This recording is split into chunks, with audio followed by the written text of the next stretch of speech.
Chapter 25, Escape. At 10 by the kitchen clock, the Fitzgibbons went to bed. The dragon was put out, the doors locked, the lights turned off.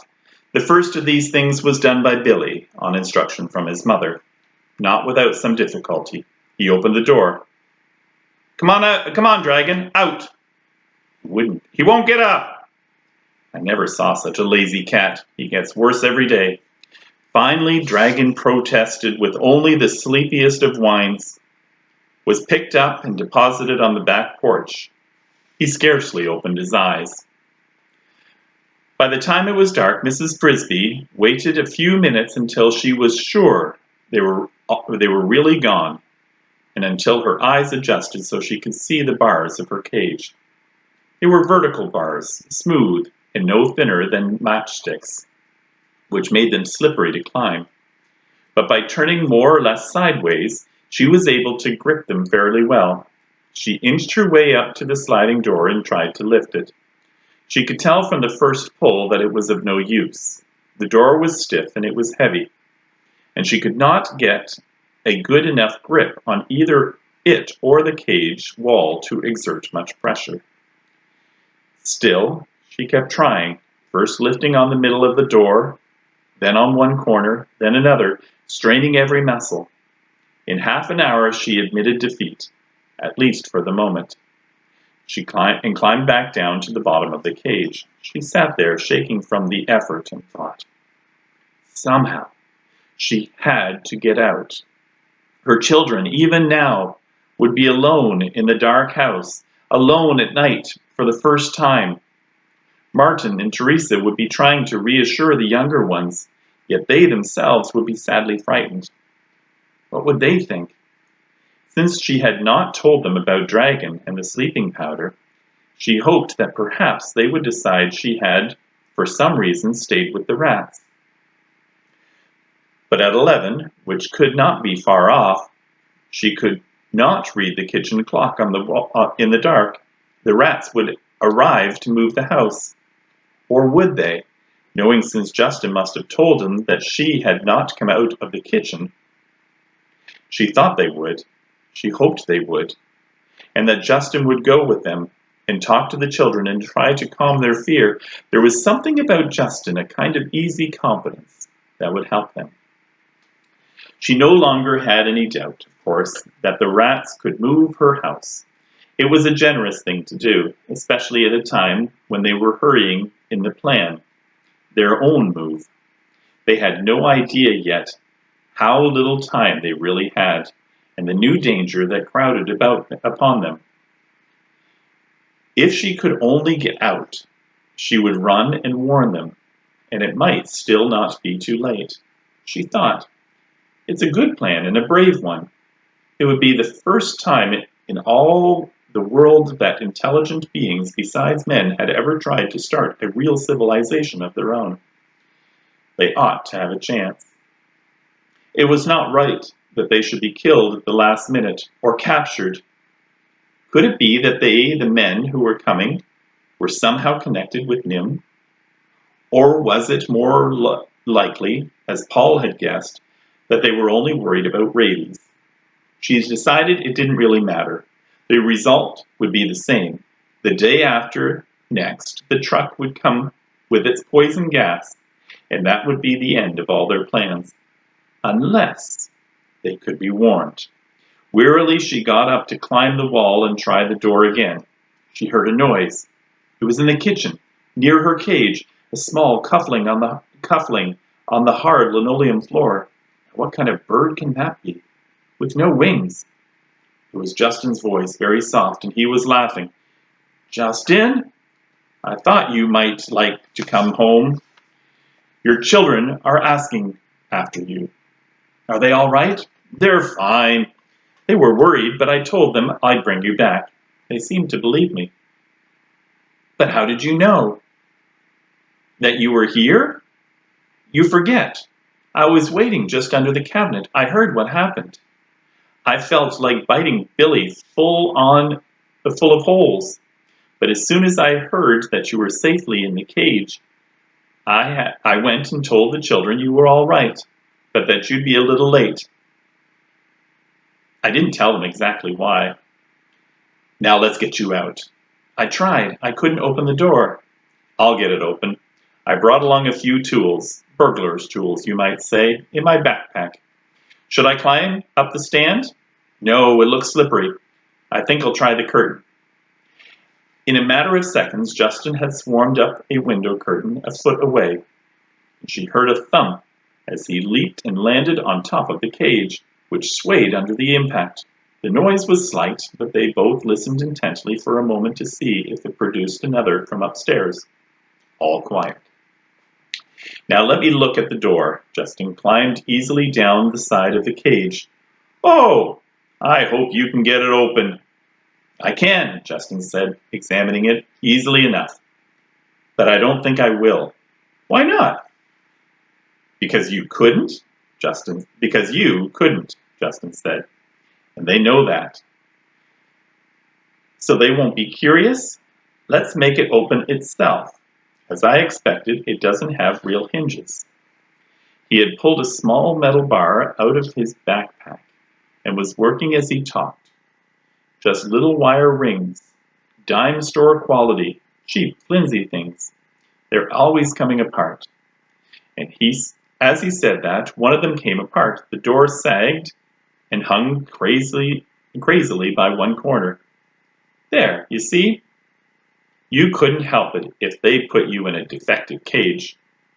Come out. Mrs. Frisby climbed through and stood with Justin on the top of the cage. Now, he said, we shinny down the stand like a fireman's pole. You go out the way you came in, under the cabinet through the hole. I'll go out the way I came in, through the attic. I'll meet you outside. Justin, Mrs. Frisby said, there's something I've got to tell you, something I learned. Wait till we're out, said Justin. We've got to hurry. You see, we're having a little trouble moving your cinder block. He was off, running silently into the front of the house, from which the stairway led up 2 flights to the attic. Mrs. Frisby crawled under the cabinet, searched in total darkness for a little hole, and finally felt one foot slip down. She dropped through. The square opening in the foundation was easier to find. It glowed palely ahead of her, lit with moonlight. Justin was waiting for her as she came up out of the corner of the screen. The night was warm, and half-moon shone in the farmyard. Now, he said, what was it you wanted to tell me? He spoke seriously. He had heard the urgency in her voice. They hurried toward the garden, rounding the back porch. There, a dark heap in the moonlight, lay Dragon. No threat to anyone tonight. Some exterminators are coming to poison all of you, Mrs. Frisby told him, as briefly as she could, of the conversation she had heard at the Fitzgibbons table. 7 rats, Justin said. Rabies? It might be, but I'll bet it was Jenner. When are the men supposed to come? The day after tomorrow. To her surprise, Justin stopped. He looked at her in admiration. You know, he said, I had a feeling the first time I clapped eyes on you, you'd bring us good luck. Good luck? She was amazed. Oh, it's bad news. It's serious. We'll have to change our plans, and quickly. But think how much worse it would be if you hadn't overheard it. We wouldn't have had a chance. They came into the garden. Is Nicodemus here? Mrs. Frisby asked. No. In a few minutes, I'll go and tell him. But first, we need your help to get started moving your house. My help? What can I do? You can talk to your neighbor. She seems to think you're stealing your cinder block. She bit Arthur in the leg. At one end of the big stone in the middle of the garden, 10 rats were digging briskly, using scoops that looked more like teaspoons than shovels, piling the earth neatly beside a hole already almost big enough to hold Mrs. Frisby's house. But on the other side of the stone there was an impasse. Here another 10 rats stood, baffled in a semicircle. Behind them, they had deposited a jumble of equipment, odd-shaped metal bars, pulleys, wooden structures that looked like ladders, other pieces of wood that resembled small logs. But between the rats and Mrs. Frisby's front door stood a small, defiant figure. The rats, looking enormous by comparison, remained respectful distance away from her. "Why," said Mrs. Frisby to Justin, "it's the shrew." "Yes," said Justin, "and acting shrewish." One of the rats was speaking. Mrs. Frisby recognized Arthur. "But I told you, ma'am, we do have Mrs. Frisby's permission. She wants us to move her house. Ask the children. Call them out." "Don't tell me that. What have you done with Mrs. Frisby? It's a good thing the children haven't heard you. They'd be frightened half to death. If Mrs. Frisby wanted you to move her house, she'd be here." "It's all right," called Mrs. Frisby, running forward. "I'm here." "Mrs. Frisby," said the shrew. "You're just in time. I heard a noise and came out and found these creatures trying to dig up your house." "I tried to explain it to her," said Arthur, "but she wouldn't believe me." "I certainly won't," said the shrew. "He said you asked him to dig up your house. Thieving rats." "It's true," Mrs. Frisby said. "I did ask them, and they said they would. It's very kind of them." "Kind?" said the shrew. "Great hulking beasts. What do you mean?" It took several more minutes of reassurance by Mrs. Frisby before the shrew grudgingly moved aside, still muttering warnings. "I wouldn't trust them. How do you know they'll do what they say?" That, of course, Mrs. Frisby could not explain to her. The rats now commenced to dig busily at the dirt on top of and around Mrs. Frisby's cinder block. Justin said, "I've got to go and talk to Nicodemus." "You better get the children out." Mrs. Frisby hurried into her house. She found them waiting in the living room, unaware of the small crisis that had been taking place outside. As Justin had said, they did not seem worried. "We were scared at first," Teresa said, "but then one of the rats came to see us. He couldn't come in, but he called to us, and we came out, Martin and I. He said his name was Justin. Have you met him? He's very nice. "I've met him," said Mrs. Frisby. "Now, we'd better go outside. They're getting ready to move the house." "I'm ready," said Timothy. "I'm all wrapped up like a scarecrow." Martin and Teresa had pieces of warm cloth from the bed and tied them around him. Mrs. Frisby could not see him in the dark, but when she touched him, she found they had even tied a piece like a bonnet around his head and ears. "Good," she said. "We're lucky. It's a warm night and dry." They went up the small tunnel to the garden and watched in the moonlight from the hillock a few feet away. The rats had finished digging a new hole, and all 20 of them were working near the house.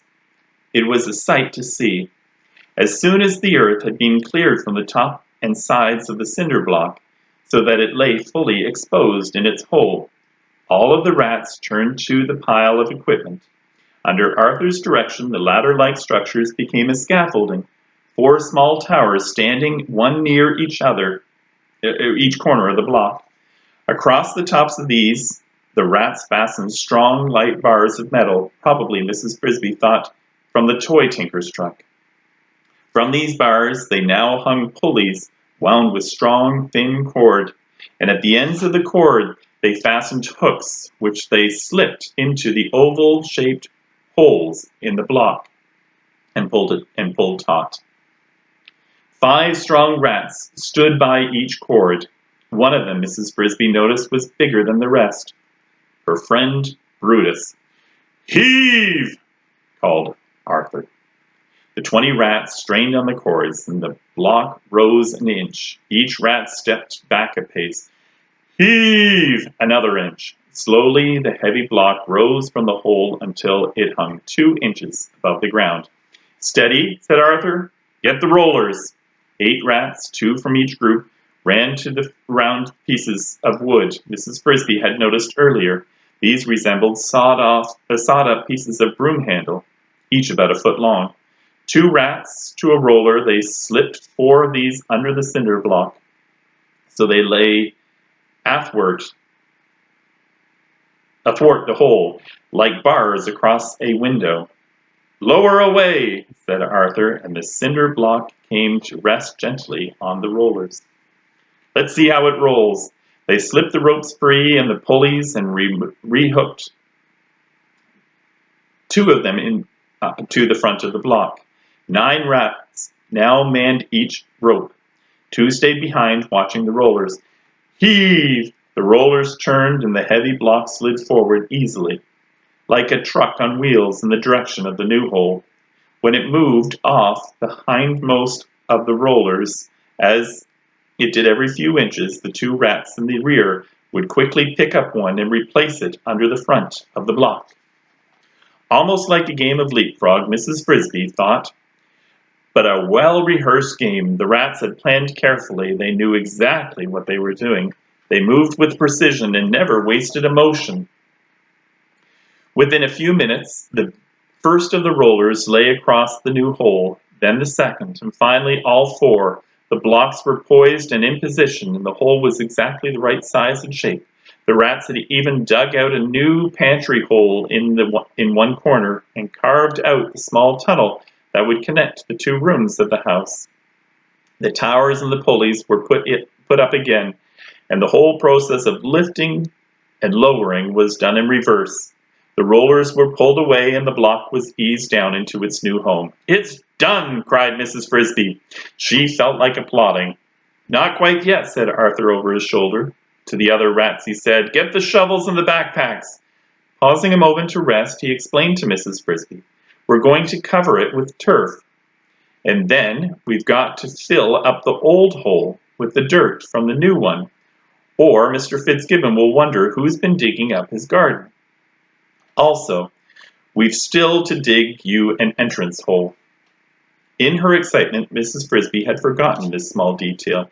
She could not get into the house. Now she watched in awe as Arthur and Brutus, using 2 small, sharp, long-handled shovels, dug the narrow tunnel down into her living room. It took them somewhat less than 5 minutes. It had taken her all day to dig the other one. "Now," said Arthur, "you can put your children to bed. We'll take care of the rest." That is the end of the chapter.